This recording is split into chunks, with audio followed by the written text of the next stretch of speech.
বিসমিল্লাহ। সবাইকে রমজান মাসের শুভেচ্ছার ভালোবাসা রইল।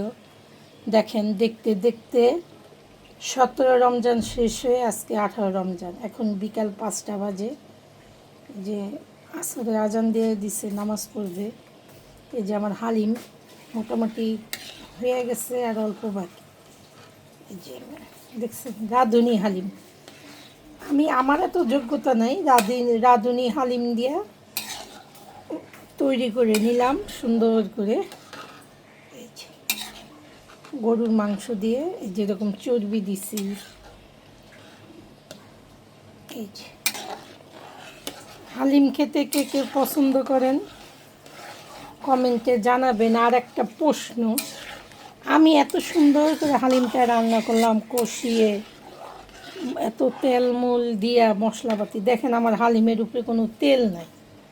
এটার কারণটা কি আমার কেউ জানা থাকলে কমেন্টসে জানাবেন। হ্যাঁ, আরেকটা কথা, এই যে দেখেন আমি একটু গরুর চর্বি দিছি এক্সট্রা করে, আমার কাছে ছিল।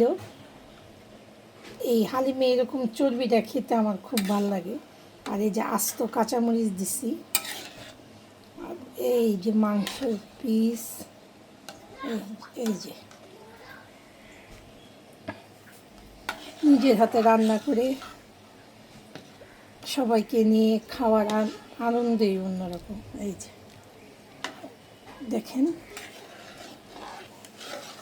এই হালিম কিন্তু লাগতে হয়, নাইলে আবার এই নিচ দিয়ে না লাইগা জায়গা।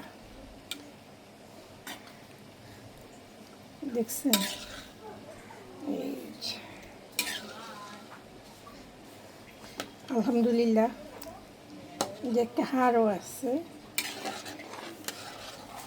এই ব্রেস্তাও বানাই রাখছি। আজকে প্রায় 4 কেজি পেঁয়াজের ব্রেস্তা বানাইলাম।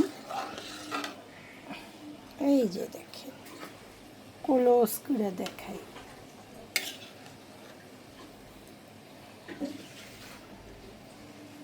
আস্তে আস্তে হোক, ভিডিওটা অনেক বড় হয়ে যাবে। আপনারা সবাই ভালো থাকেন, সুস্থ থাকেন, নিরাপদে থাকেন। দোয়া করি যারা ঈদে বাড়িতে যাবেন, আল্লাহ আপনাদের সুন্দর মতন বাড়িতে যেতে যেন পারেন। দোয়া করি আল্লাহর কাছে সবাইকে নিয়ে ঈদ করবেন। আর কি বলবো, আল্লাহ আপনাদের ভালো রাখুক। আল্লাহ হাফেজ।